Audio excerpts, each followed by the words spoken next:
probably heard of journaling.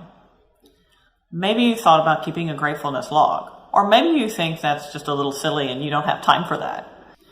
Journaling allows you to cognitively reframe your experiences from a reflective standpoint and a realistic standpoint, to also realize that while life does throw things at you from time to time, it's not the vast majority of your experiences.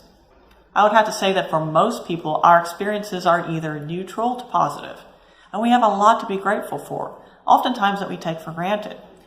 And having that set habit of journaling and routinely reflecting on what we experience is very powerful.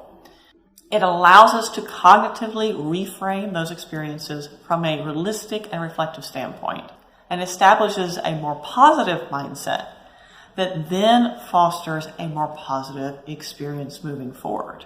It's a compounding exercise. I'll give you an example.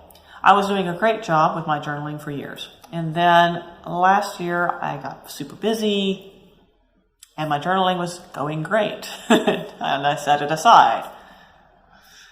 Earlier this year, I noticed that, I would say about mid-year, I started noticing that I was struggling with keeping a positive mindset. And even though logically I knew that a lot to be grateful for and a lot of positive things in my life, I wasn't journaling and I wasn't setting aside time to reflect on my experiences in life. And because I'm a human being, I naturally tend to focus a little bit more on the negative, and I was allowing that to skew my perspective and then shape my attitude in not so great a way. What I did was, as I picked up my journal again and realized, oops, I hadn't made an entry in a year. And my last entry was very powerful, actually. My last entry actually predicted all the positive things that had occurred over the previous year, which one was pretty shocking and very illuminating, as well as very motivating and inspiring. So I started journaling again. And I started setting aside time every week to cognitively reframe and reflect upon the previous week. What did I learn? What happened? What did I get out of whatever negative experience happened? What did I learn from that? And most importantly, what do I have to be thankful for? Because there's a lot that I have to be thankful for. After about a week, I started noticing a shift, a distinct shift, not only in my mindset, but in my life in general. Now, here's the interesting thing. Your mindset drives your experiences. Think of it as like putting on a pair of glasses, right? If you put on a pair of glasses that are dirty, then you don't see really well and your vision is blurry and murky.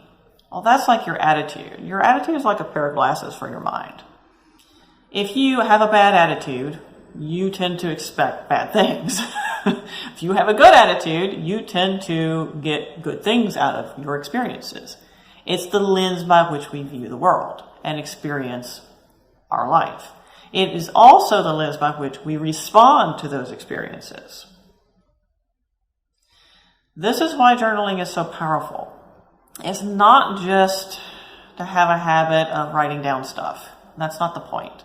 The point is to allow yourself time to cognitively reframe your experiences, set a good attitude that is serving you and where you want to go in your life and your career, and then supports that attitude to allow you to respond to situations in a positive way that meets your life and career priorities. Does that make sense?